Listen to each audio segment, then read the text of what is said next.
there's an interesting reason to talk about Monteverdi, and he's a wonderful composer, so the music itself is reason enough.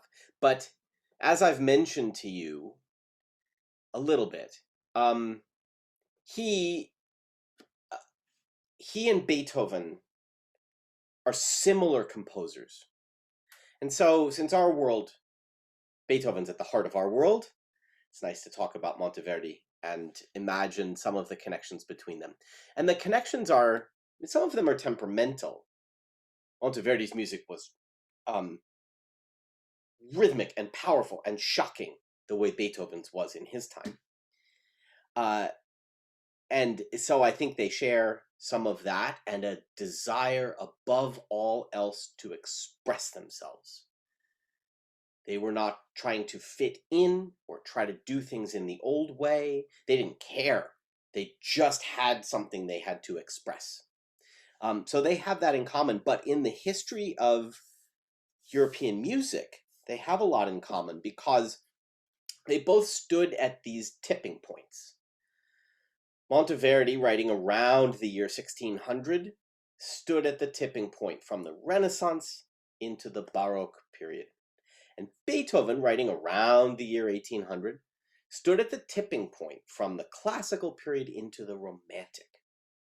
And they both were pioneers in their respective times of brand new ways of thinking about music. Uh, they both used instruments in new ways. They both wrote bigger things than had been written before. They both had new ways of expressing themselves. So when we look at Monteverdi, we can see a little foreshadowing. And I don't think there could have been a Beethoven without a Monteverdi. I don't. Also, I have to say, Beethoven didn't know anything about Monteverdi. Nothing. So it's not a direct connection that way. But it is this idea that one person can change the flow of this conversation. Uh, in the world, in the history of Europe and what was concerning Europe, Monteverdi was writing kind of uh, at the dawn of the age of science. There was Galileo with his telescope and other discoveries. I'm sure not all the discoveries happened in Europe the way I was taught they were, but there were a lot of them, and it was a change of thinking. The Renaissance was a time of humanism, as we talked about, of seeing human beings as full of potential and right in the middle of this world that God created for us. And astronomers had a view of it where the Earth was at the center of everything and everything revolved around it. Very humanistic point of view. Then we have a telescope and we have measurements, and we start to understand that's not the picture. And we start to understand that science is powerful and it can allow us to do things and to understand things that we don't experience firsthand. That that age of science, of course, is still with us. We're living in it. So that's one thing that was going on at that dividing point in 1800, in 1600. In 1800, there was a similar world shift, and it wasn't so much scientific as industrial, and social, and political. Right? The end of the classical period, the end of the 18th century, going into the 19th century, Beethoven's time, we saw the American Revolution, the French Revolution, two brand new countries formed with the idea of democracy. Also centering human beings, an idea of the Enlightenment, that the human being could still be the source of all of this. These were not scientific changes; these were social changes, and 1800 was already the beginning of really the modern political landscape as we see it. Um, Fewer monarchies, fewer royal families really being in charge, more democracies, um, industry, the rise of a middle class. So Beethoven was living through an enormous sea change of a social and political kind. Monteverdi was living through an enormous sea change of a scientific kind. And when I was thinking about um, Monteverdi and our talk this evening, I looked at those two things and I thought, I wonder if we're living through a similar time right now, and I bet we are. I bet in 200 years we'll have a Daiku session like this, and we'll talk about some composer around the year 2100 who went, I mean, around the year 2000 into the 21st century, that there was some kind of sea change. Certainly, the pandemic itself is reason enough. Life after that's not going to be quite the same, but information, the remaking of social order, and probably there's a composer alive right now doing something that later on people are going to say she was the one or he was the one at that time. So, okay, that's the backdrop. So what I want to do, just like the scientific revolution came and it's still with us, the changes that came in music are still with us. They're still with us today. They're recognizable to us. And now, it's time for the screen sharing, but I have to get the right thing in place. You know, I've been doing Zoom for a year, of course, like everybody else, and I think I'm getting worse at it. Okay, so here's this. Screen share. I guarantee you're not expecting to see this in a conversation about Claudio Monteverdi. Okay. This is a lead sheet. And they're very common. They're used in jazz and popular music now today. Can you see it? Is it big enough? Okay. Maybe you recognize what this song is. You see the melody here. This one doesn't have the lyrics. So this looks like it's for someone to play on a, oh, it says violin at the top. You play it on a violin or any instrument in C.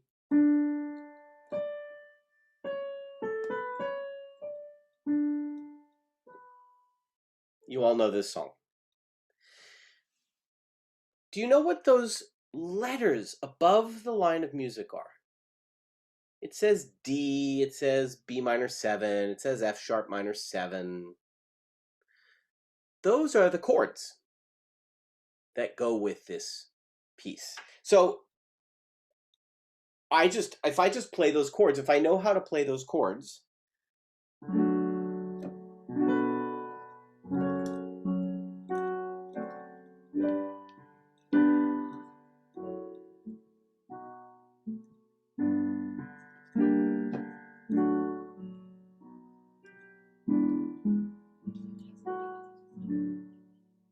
and if you know the tune already, you can hear it right there. But if you don't know the tune, there's no piano part written out here. And I could play those chords a different way every time. I could play them like this.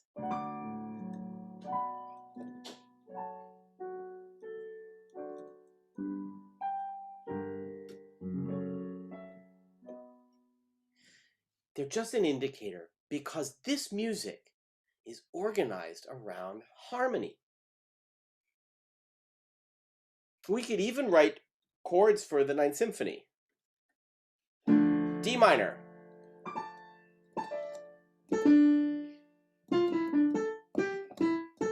D minor, A major, D minor, G minor. Okay. So all of this music is organized by harmony. And what that means is, in this piece, the first half of that first measure is D major. So if you play any notes in D major, they'll fit. Okay, the music of the Renaissance before Monteverdi came along wasn't like that. They didn't think vertically like that. The Renaissance, they thought just about lines. You have a line to sing, and you have a line to sing, and when we sing them all together, they make something. And yes, we want the notes to make sounds that are pretty like this, so we hear those sounds, but you couldn't give someone the chord symbols for that and have the piece of music come out. It only resulted from the interaction of these parts. Okay, so that's one difference that we observe, that Monteverdi kind of invented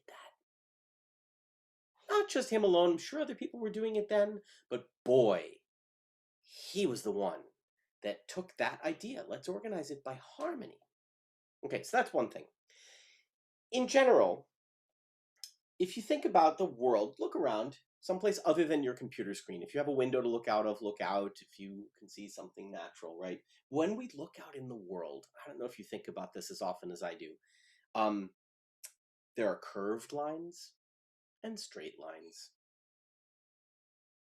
And more or less, the straight lines are constructed by people, and the curved lines are natural. It's very hard to find a straight line in nature. A perfectly straight line, maybe a cliff. And when you do see them, it's amazing. Yeah, nature is curves, and human beings construct straight things. And it's a nice way of thinking about the difference between the Renaissance and the Baroque. Renaissance is curved, it's humanistic, it's lines that weave together and form things. The Baroque is straighter. This bar is D major, and this bar is G major. In the Renaissance, in the early Renaissance, there weren't even bars or the idea that we're all in 4/4 or something, because each individual line went its own way and they added up together into something organic. But with Monteverdi, we start to see this is 4/4. This is 3/4. We're all supposed to feel the downbeats at the same time. We're being organized. It's not organic coming out of these melodies that are being sung, but it's an idea of the piece that started in someone's mind as an idea for everyone. Everyone's going to play this chord. Everyone's going to play this rhythm. Just a refresher. Oh.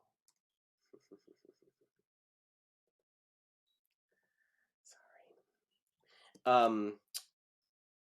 Yes, we're going to share sound. And just a refresher of what that music sounds like from the Renaissance. One line starts. Another line comes in. Perfect.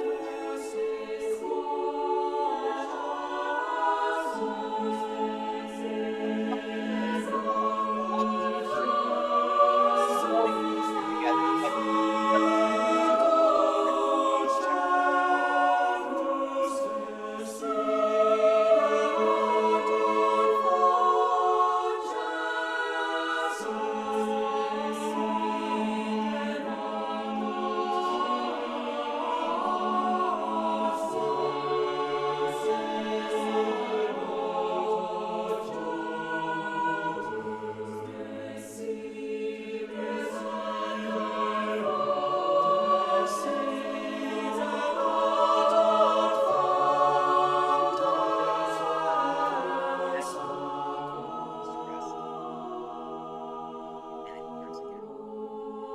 so that's just a reminder of what it's like with music constructed in a linear way. And the other thing to remember is that in pieces like that, typical of the Renaissance, all 4 parts are equally important. Okay, so we're looking at things that were in the Renaissance and how they became different in the Baroque. So in the Renaissance, there are 4 equal parts. They're all equal. In the Baroque, we start to see the idea that there's a melody and an accompaniment. That, of course, is such a basic idea to us. Every single song on the radio, every single song in a Broadway show or a movie, every single song, an art song sung by someone, every aria in an oratorio is that. But those things didn't exist in this kind of music until Monteverdi invented them. And it's still going. It's too bad he can't get royalties on all that. So that kind of music was called monody. In the Renaissance, it was polyphony, because poly means many. Monody means one. There's one melody we're interested in. There's other notes going on, It's not monophonic where there's only one thing happening, but it's monody. There's somebody who's singing the lead. Okay. Um, there are some other things. In the Renaissance, the music was very consonant. The sounds that these lines made when they combined were pleasing to the ear.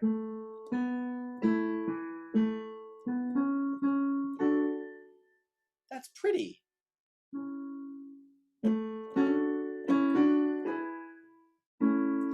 Every now and then, you would have a little tiny bit of dissonance, maybe at the end of a phrase like this.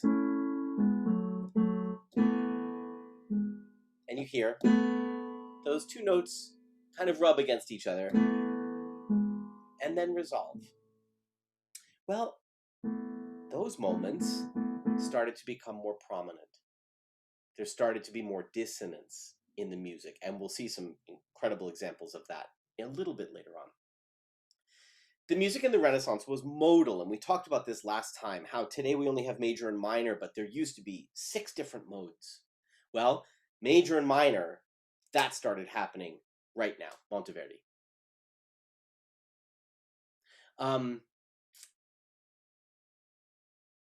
Let me play you an example of, I'm getting a little ahead of myself, and I want to make sure to play things for you so you can hear it. So one thing I mentioned is this idea that not all the voices were equal anymore.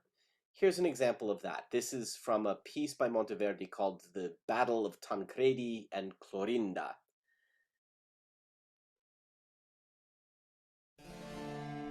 Tancredi, che Clorinda un uomo stima, vuol nell'armi provarla al paragone.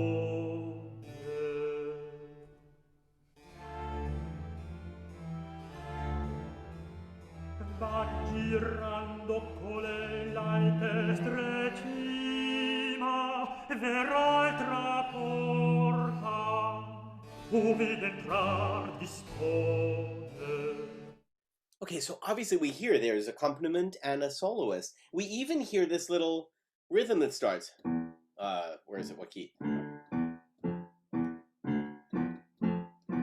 This could be out of a James Bond movie. Yeah? Monteverdi. And there are reasons that he wrote that little bit of music there, because it goes with the story. And it turns out that that's what's motivating him all along.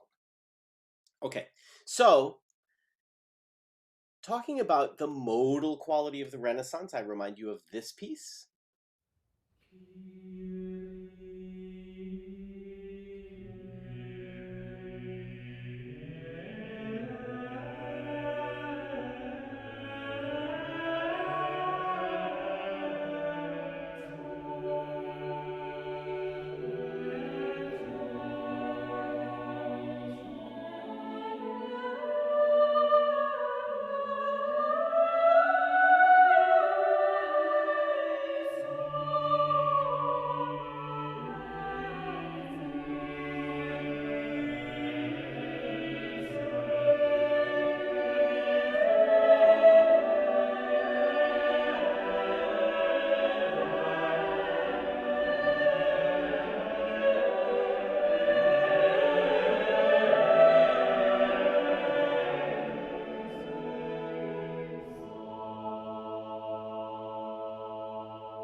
Okay, so that is modal harmony.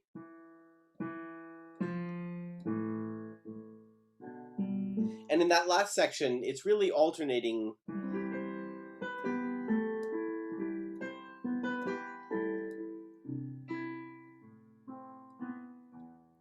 between these sorts of chords. You can't say that that's tonal, which would be more,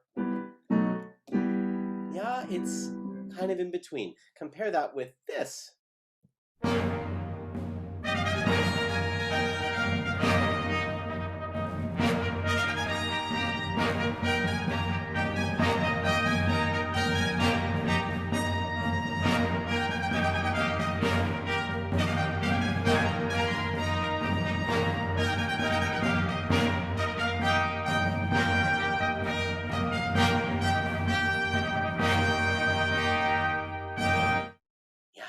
I will open a new window, and I will write for you the chord chart for that section that we just heard.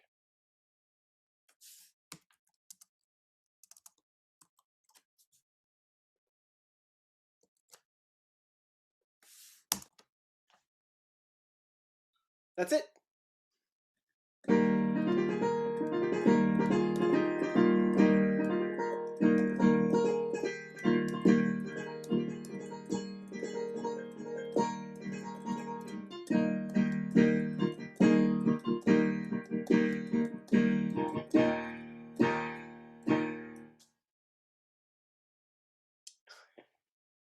I can't imagine. I would love.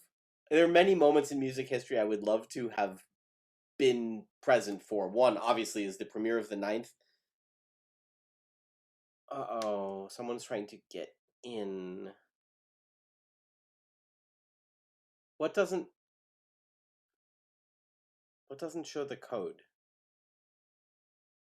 Is somebody in the waiting room? No, you just show the thing. It did not show the page. No, it didn't show the page. It shows one letter. Oh, one letter. Okay. Yeah, because that's all that whole bit of music is this one chord. I got it. Yes. I'm sorry I didn't make the point more clearly. So, that had never been heard before. That idea that you have one chord. Just one. And because there's one chord, the instruments are a little bit freer.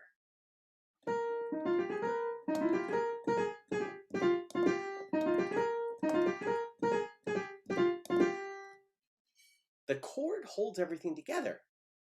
It's like you make paper mache, and once you've built the wire frame, that's the chords. You can put the paper however you like, but if you have no wire frame, you have to invent a way that it's going to hold itself up.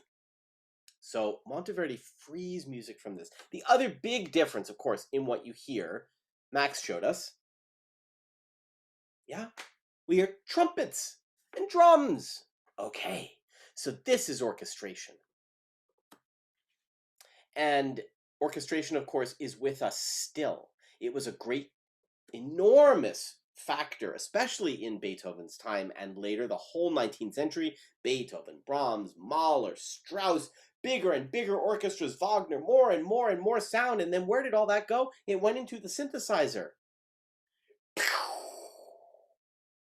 And say what you want about the music you hear on the radio. Maybe it does it for you, and maybe it doesn't. But the use of sound, the different kinds of sounds that people create now is endless, limitless. Starts with Monteverdi. Before Monteverdi, in the Renaissance, it wasn't that it never happened, but it almost never happened. So let's say it never happened. The composers didn't write, oh, this is for the trumpets, and this is for the violins, and this is for that. They wrote the lines of music that the singers were going to sing. And then, oh, great, we have a trumpet. Oh, Henry, well, you play with the tenors, and Joe, you play with the basses. The instruments and singers would sometimes perform together, but they didn't have separate parts. And that's interesting, right? Because singers are very different from trumpets. We're not as loud, we're not as fast, we're not as high, right? There's lots of things, but trumpets were made to play only what singers could sing. Monteverdi says, no, that's a trumpet. So he's taking the music apart a little bit. We're not going to have 4 equal parts. I'm going to have one singer and an accompaniment. I'm going to have a chord, so now the trumpets are free to play, and it's the beginning of orchestration. There's 5 elements of sound. There's pitch. There's time, let's say. There's volume. There's color. What does it sound like? Is it a flute or an oboe or a horn? And there's location. And if you think about Sicut Cervus, it definitely uses pitch. And it definitely uses rhythm. It doesn't say anything about volume although we perform it in a natural way. So when it gets higher, we sing louder. When it gets lower, we sing softer. When there's more parts, we sing louder. But that's our idea. We don't have any evidence whether they wanted that or not. And it doesn't address color at all. And it doesn't address location at all. If you listen to a song on the radio, it's addressing all of these things, right? You have headphones on and some sounds are over here and some are over here and they move around, and some things sound like wind and some things sound like other things. So music today uses all five, and guess who's the first one to use all five? Monteverdi. He has trumpets and drums in this introduction to his opera Orfeo, and as we saw last time, he constructed the Vespers with choirs in 3 different galleries in St. Mark's Basilica using space. So, he's the Leonardo da Vinci of music. He's just thinking new things in every direction. Okay, so that's orchestration, which is about timbre.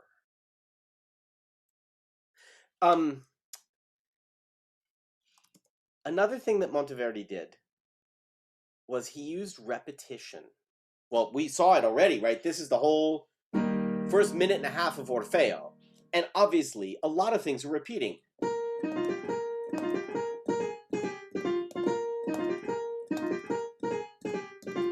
Over and over and over again. We're used to that now. Every pop song repeats 4-bar phrases all the time. Even Beethoven used repetition in the Sixth Symphony.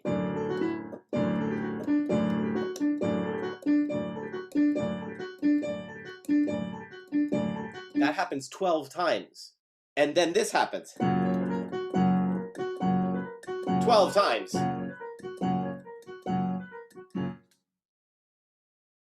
And we see even a little bit of that kind of repetition in the Ninth. The scherzo.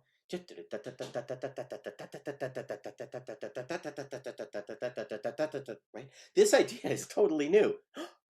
Monteverdi. Okay.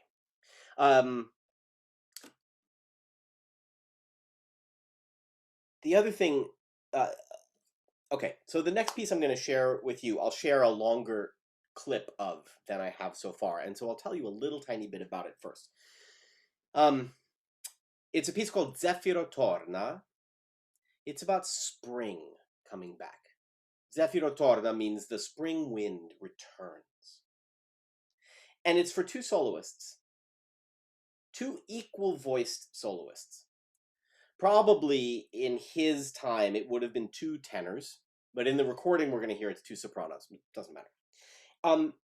He wrote this jaunty little accompaniment. So remember, now we can have vocal lines accompanied by something, and the accompaniment goes,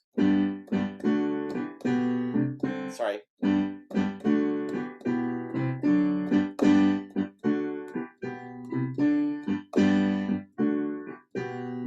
So spring-like, so dancey, and so upbeat. This pattern, that 2-bar pattern I just played for you,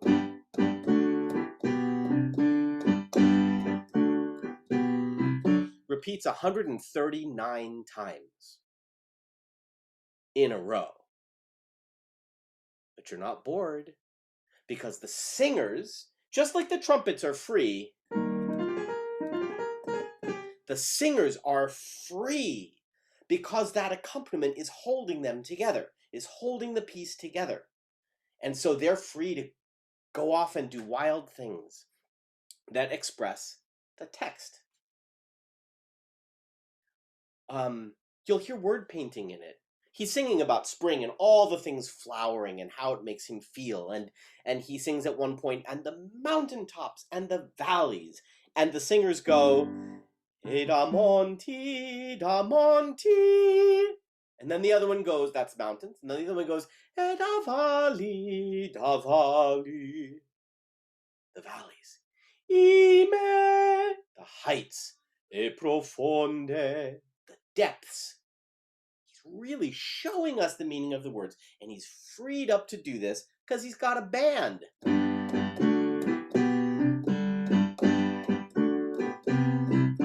Okay, so that's the piece. And we'll listen to, a few minutes of it. The performance we're going to hear, I need to say something separate about because I just love it. It's a group, it's current. This performance was recorded probably 5 or 6 years ago.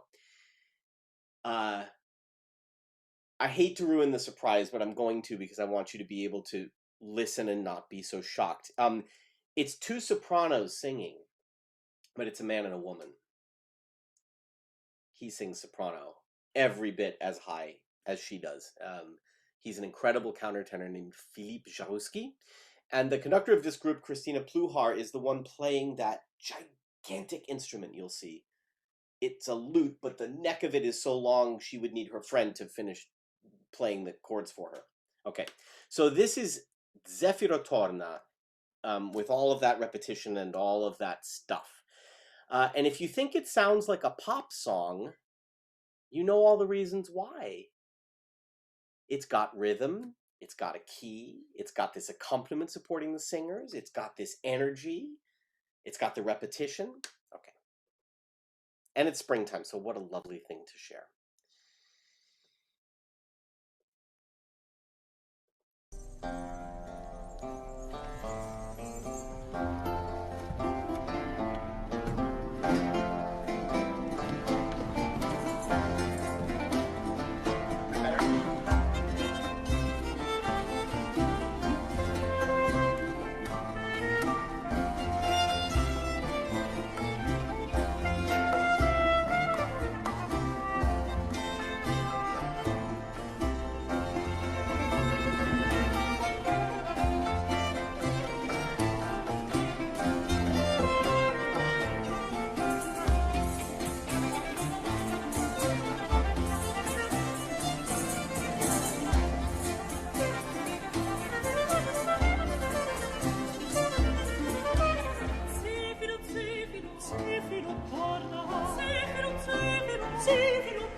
I'll pause there.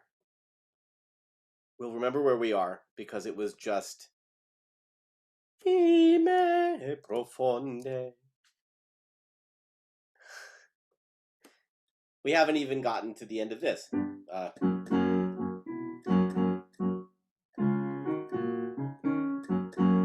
That's still going this whole time. Okay.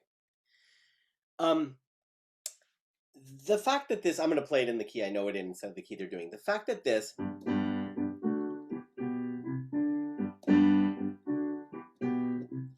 goes for so long got a name after a while after Monteverdi, though he was the first one to do that extensively. It got a name. People started calling it a ground bass because it's the foundation. Or sometimes they would call it, if they were English, a thorough bass because it goes through the whole time. Later, in the Baroque, it came to be called a continuo. You may have heard that term because it goes the whole time. You can't have a rock band without a bass player. And that's been true since the 17th century. Starting with Monteverdi, it was unthinkable that you would have a piece of music without the bass. And this went along with the idea that harmony was the governing principle. People started understanding harmony from the bass up, and they still do today. So, Somewhere Over the Rainbow, somewhere over the rainbow. The chord symbols we see are D, B minor 7, F sharp minor 7, and those names are for the note that we understand to be at the bottom of the chord. And it comes from this, from the fact that that organizing bass line would go through the whole thing. I'll give you another example of a continuo part. I'm trying to find the page I want. Here we go.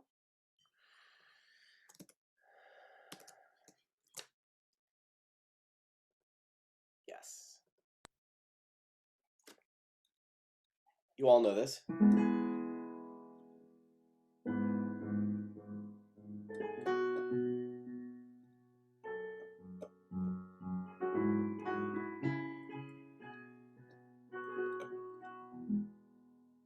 That beautiful aria that starts Messiah. Now, it even says here tenor and continuo. Continuo is the bass line that holds the whole thing together. And just like in a rock band, the bass player and the drummer are pretty coordinated most of the time, and the rhythm guitar. In a Baroque orchestra, it's not just the cellos and basses playing this, but probably a bassoon also, and the keyboard. Okay.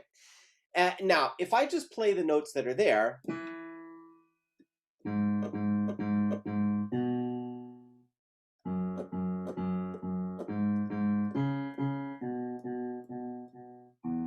doesn't quite sound full because you need the chords, right?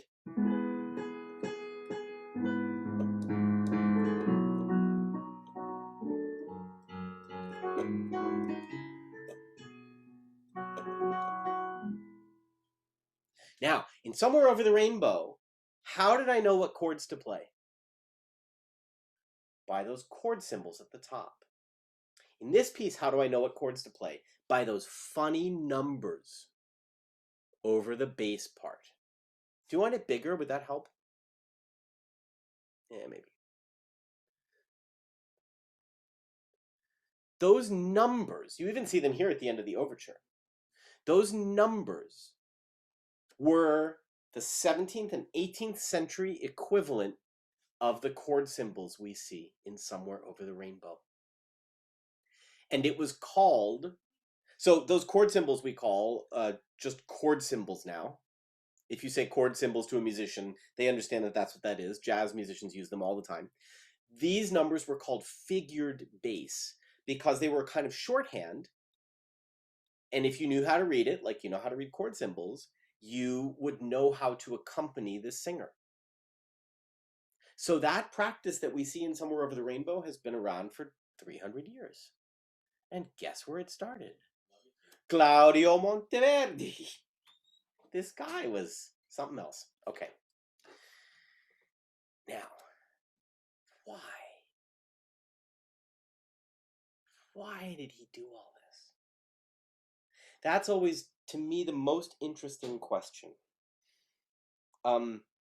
My teacher used to point out, every composer starts with a blank sheet of paper.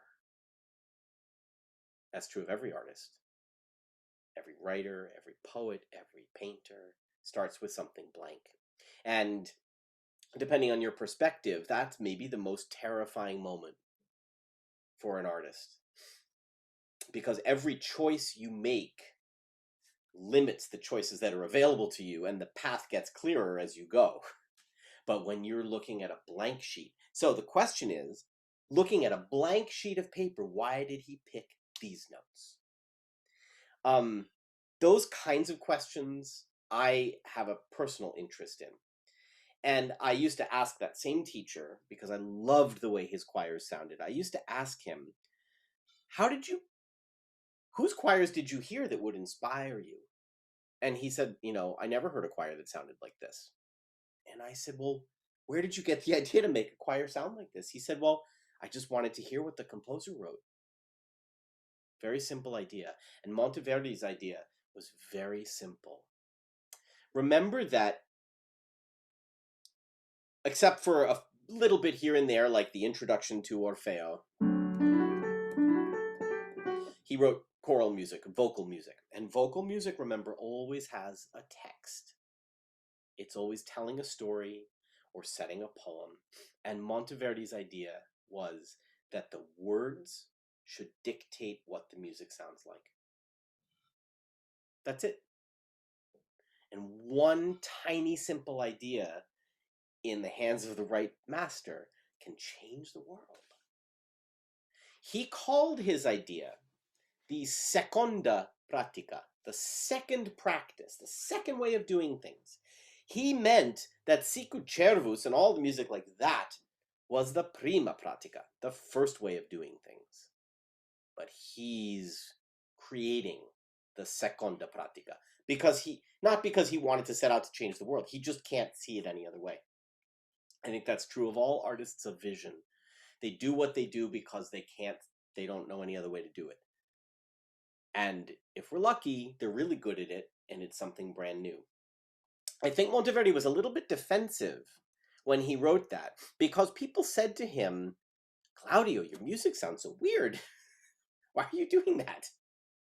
And they said it a lot, and he gave them an answer. He wrote an introduction to his 5th book of pieces and said, this is the second practice.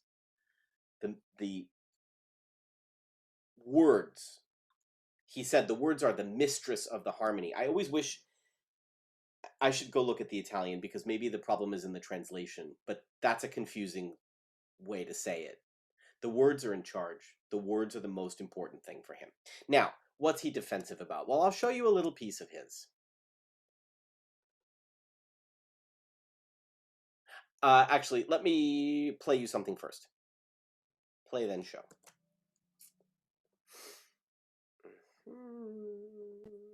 Okay. This will show you what he means by the words, yes. Okay, this is called Ecco mormorar l'onde. Listen to the murmuring of the ocean waves. And you'll hear immediately at the beginning of the piece that that's what he's trying to paint. Ecco mormorar l'onde. Ecco mormorar l'onde. Tremor le fronde.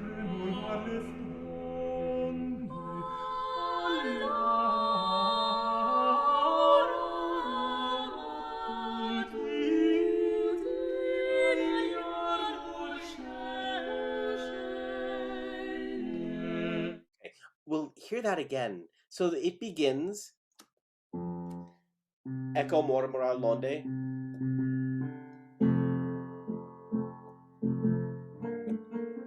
And then the next words, e tremola le fronde. And so hear the murmuring waves and the trembling branches in the breeze. And then you hear the sopranos. All'aura matutina, alive in the morning air. So we have the ocean and the air. It's so clear. And this is what he's trying to do, to make the music express even, and I was thinking about this. You probably don't know Italian. I don't know it particularly well. It's nice to hear the pieces this way because he would love that you could get the idea of the ocean without knowing the meaning of the words. He thought the music should do that for you. Air.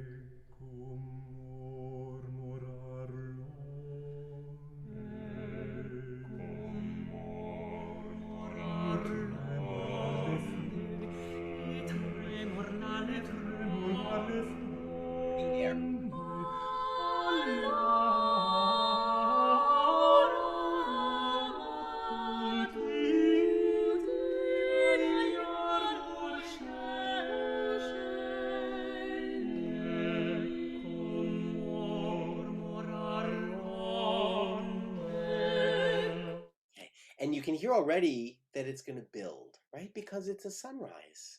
That's what they do. Okay, so that is a pretty innocuous, easy to take example of Monteverdi trying to portray the meaning of the words. But this one is a more complicated one. Actually, I should share it with you while I demonstrate. That will be fun for all of us. Okay. Yes, this is called Si io vorrei morire.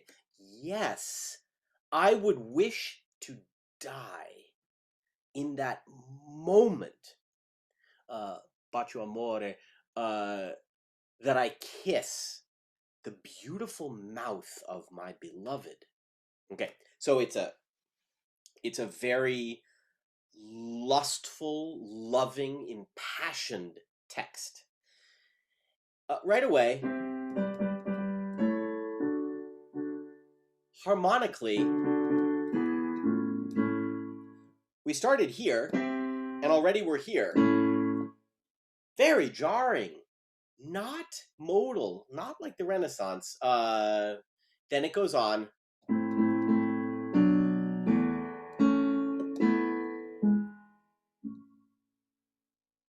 In that moment, that's mysterious, that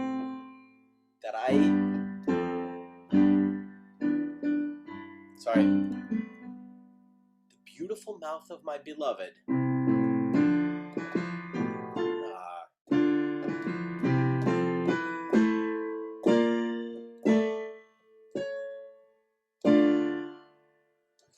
We're way up here all of a sudden in a very short period of time. And then this next bit, and now we're at the bottom of the page, right here around measure 15. Ai, care dolce lingua, beloved and sweet tongue. I mean, this is a very explicit text. And we start with the tenors, ai, and then the basses come in, ai. Tenors go, care dolce, then the altos come in, and that's the sound of it. Care dolce. And as each part comes in,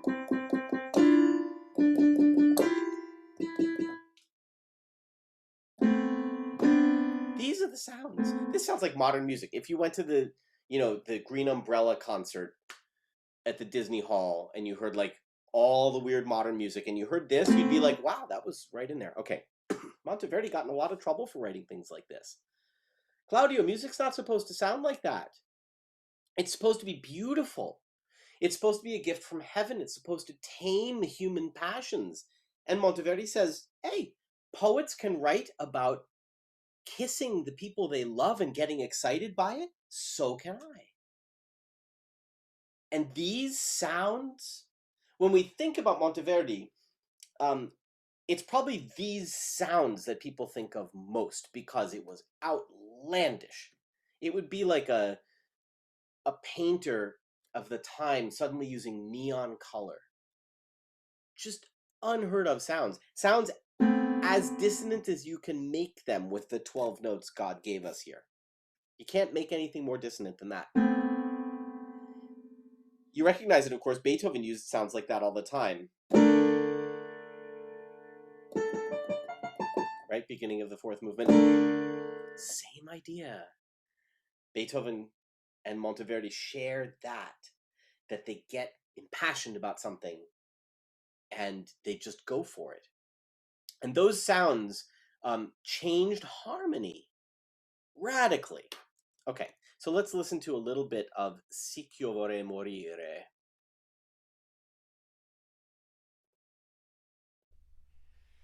S'io vorrei morire, ch'io vorrei morire, ch'io vorrei morire.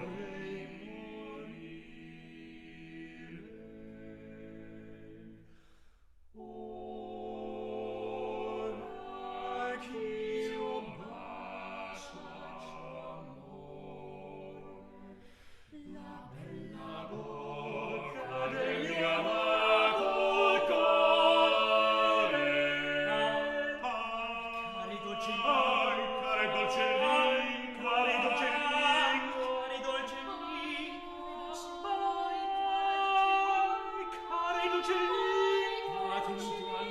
fatemi tanto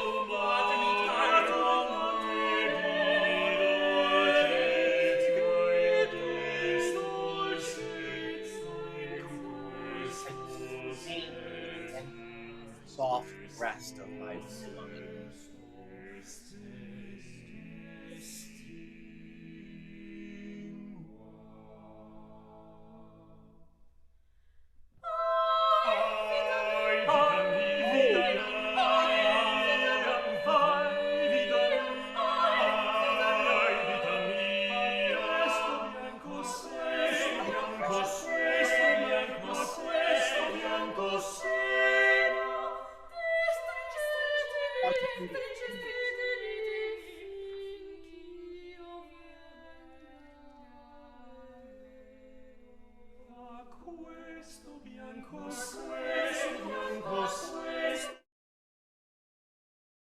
Now, somebody once said, and I disagree completely, that if you're writing vocal music, it should make sense even if you don't know what the words are. That the music itself should work as music, and that doesn't. I don't happen to agree with that, but one of the shocking things about Monteverdi is that it changes so quickly. He changes moods so quickly because of the moods of the poetry. And people thought he was trying to ruin everything. And he said, no, I'm just trying to express what's already there. So from that one simple idea of trying to make the music serve the words, he let himself explore so many new ideas in music that they've been with us for 400 years. That's something. And the other reason I like talking about Monteverdi is I just happen to love the music. I think it's beautiful. I want to finish by letting us listen to the rest of Zefiro Torna because it's springtime and it's such an exuberant piece. And I might jump in here and there to say a little bit about what it means. Maybe I'll be able to restrain myself and not do that. We'll see.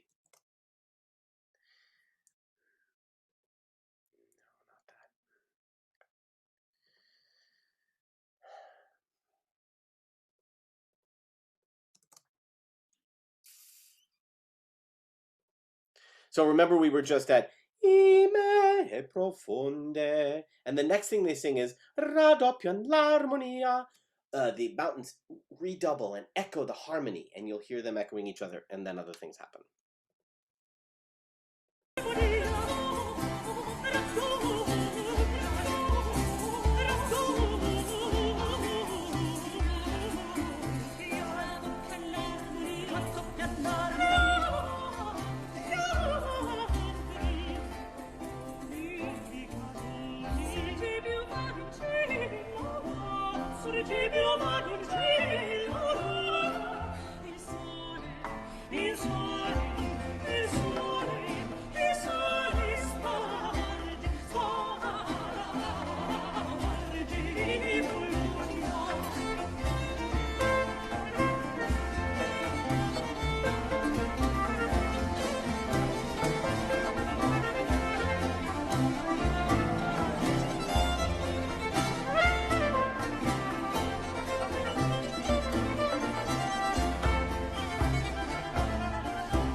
And of course, Monteverdi is, they're wonderful.